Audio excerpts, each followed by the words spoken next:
Halo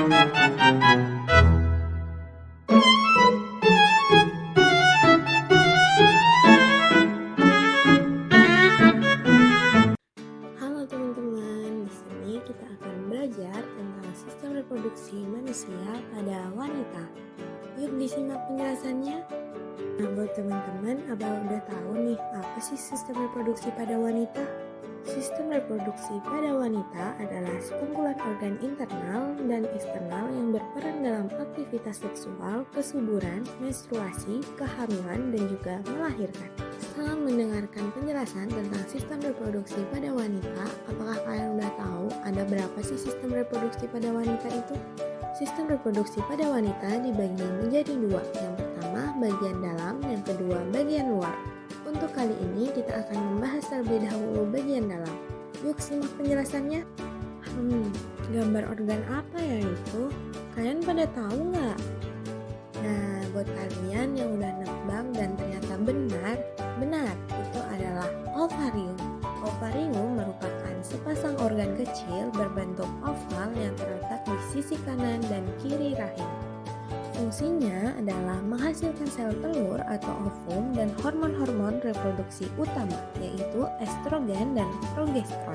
Hormon ini berperan untuk mengatur siklus menstruasi, mempengaruhi perkembangan ciri-ciri kelamin sekunder pada wanita, serta mempersiapkan rahim untuk kehamilan. Nah, buat kalian yang udah benar nebak, lalu ini gambar apa lagi ya? Ya, sekalian bener lagi. Sekarang kita akan membahas tentang tuba falopi. Tuba falopi adalah sepasang saluran berotot yang menghubungkan ovarium dan rahim pada wanita. Fungsinya adalah untuk mengangkut sel telur dari ovarium menuju rahim serta menjadi lokasi utama terjadinya pembuahan. Saluran ini membantu menggerakkan sel telur matang ke dalam menunggu sperma, dan setelah dibuahi, ia akan membawa embrio bergerak ke dalam rahim untuk diimplantasi. Nah, sekarang kita lanjut nebak lagi ya. Menurut teman-teman, ini gambar apa ya? Ya, sekalian benar lagi. Sekarang kita akan membahas tentang uterus. Uterus adalah sebuah organ berongga berbentuk buah pir dalam sistem reproduksi wanita. Fungsinya adalah sebagai tempat sel telur yang dibuahi, menempel, janin tumbuh, dan berkembang selama kehamilan, serta berperan dalam siklus menstruasi. Nah, sekarang kita mulai tebak-tebak lagi ya. Menurut teman-teman, ini gambar apa? Nah, benar lagi. Kita sekarang akan membahas tentang serviks. Serviks atau leher rahim adalah bagian dari organ reproduksi wanita yang menghubungkan rahim dan juga vagina. Fungsinya adalah sebagai pintu masuk untuk aliran cairan seperti darah menstruasi atau sperma, dan sebagai jalur lahir bayi saat persalinan. Serviks juga menghasilkan lendir yang berubah-ubah sepanjang siklus menstruasi untuk mengatur kesuburan dan mencegah infeksi. Oke, karena tadi udah dijelasin, sekarang kita tebak gambar apa ini? Yaps, bener lagi. Sekarang kita akan membahas tentang vagina. Vagina adalah organ reproduksi wanita yang berfungsi sebagai saluran elastis yang menghubungkan rahim dengan bagian luar tubuh. Nah, di sini juga ada fungsi utamanya. Fungsi utamanya adalah mencakup jalur masuknya sperma saat berhubungan seksual untuk pembuahan, saluran keluarnya darah menstruasi, dan jalan lahir bayi saat persalinan. Sekarang gambar apa lagi ya ini? Di sini ada klitoris, labium mayora, labium minora, vulva, saluran urin, selaput darah, selaput reproduksi. Apa ini?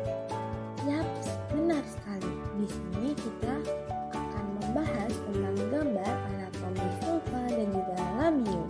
Yang pertama kita akan membahas tentang vulva terlebih dahulu ya.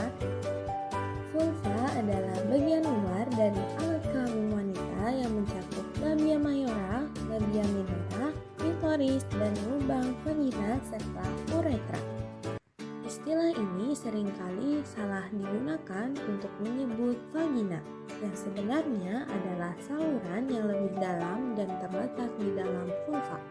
Vulva memiliki berbagai fungsi termasuk melindungi organ reproduksi di dalamnya, memungkinkan menstruasi dan buang air kecil. Nah, tadi kita udah membahas vulva ya, sekarang kita akan membahas labium. Nah, tadi kita udah mendengarkan tentang penjelasan vulva. Sekarang waktunya kita membahas tentang labium. Disimak ya. Labium adalah lipatan-lipatan kulit yang membentuk vulva, bagian luar alat kelamin wanita. Fungsi labia pada organ reproduksi wanita adalah untuk melindungi organ-organ vital bagian dalam dari iritasi, kekeringan, infeksi, serta melumasi area genital. Labia mayora atau bibir luar melindungi area vagina dan uretra. Sementara labia minora atau bibir dalam juga berfungsi melindungi lubang vagina dan uretra. Nah, sekarang kita akan membahas tentang siklus menstruasi. Apa sih itu siklus menstruasi? Siklus menstruasi merupakan rangkaian perubahan yang terjadi pada tubuh perempuan setiap bulan sebagai persiapan untuk kemungkinan kehamilan. Proses ini dipengaruhi oleh hormon dan terjadi secara berulang. Pada gambar siklus menstruasi dibagi menjadi 4 fase utama. Pada fase pertama atau fase menstruasi, lapisan dinding rahim endometrium yang sebelumnya menebal akan meluruh karena tidak terjadi pembuahan. Peluruhan ini keluar melalui vagina sebagai darah menstruasi. Fase ini biasanya berlangsung sekitar 3-7 hari. Fase kedua yaitu fase folikular. Setelah menstruasi selesai, tubuh mulai mempersiapkan sel telur baru. Ovarium atau indung telur membentuk dan mematangkan folikel yang berisi sel telur. Pada fase yang sama, endometrium mulai menebal lagi sebagai persiapan jika nantinya akan terjadi pembuahan. Hormon estrogen meningkat pada fase ini sehingga tubuh terasa lebih berenergi. Fase ketiga yaitu fase ovulasi. Pada fase ini, masa paling subur dalam siklus menstruasi. Folikel yang telah matang akan melepaskan sel telur dari ovarium menuju tuba falopik. Sel telur hanya bertahan sekitar 12-24 jam. Jika bertemu sperma, pembuahan dapat terjadi. Hormon LH atau luteinizing hormon meningkat tajam sehingga memicu ovulasi. Fase yang terakhir yaitu fase luteal. Setelah ovulasi, folikel yang kosong berubah menjadi korpus luteum yang menghasilkan hormon progesteron. Progesteron menjaga endometrium tetap tebal agar siap menerima hasil pembuahan. Jika sel telur tidak dibuahi, korpus luteum akan mengecil. Hormon progesteron menurun dan endometrium mulai meluruh. Siklus kembali ke fase menstruasi. Siklus ini rata-rata berlangsung selama 28 hari. Tetapi tiap perempuan bisa berbeda-beda, sekitar 21-35 hari masih termasuk siklus yang normal. Nah, tadi kita sudah membahas tentang bagian-bagian sistem reproduksi pada wanita. Sekarang kita akan membahas tentang gangguan sistem reproduksi pada wanita. Simak penjelasan berikut ya.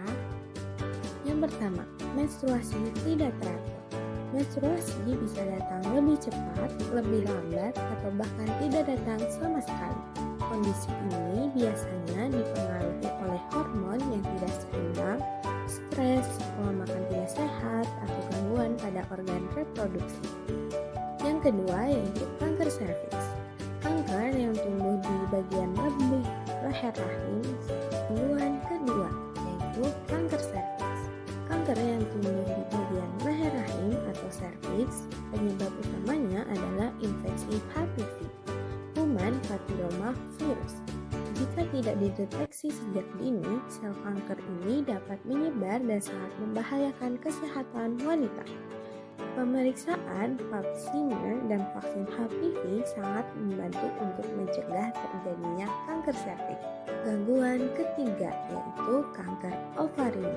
Jenis kanker yang menyerang indung telur atau ovarium. Gejalanya sering tidak jelas pada awalnya, seperti perut kembung atau nyeri panggul, sehingga sulit terdeteksi sejak dini. Penanganan ini biasanya berupa operasi dan kemoterapi.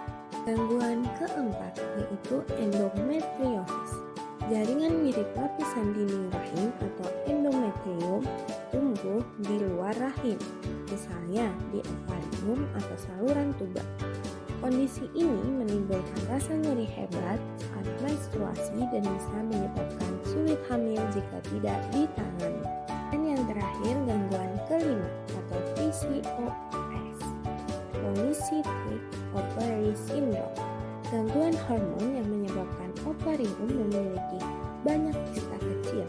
Wanita dengan PCOS biasanya mengalami siklus haid tidak teratur, jerawat berlebihan, dan kesulitan ovulasi yang dapat mengganggu kesuburan.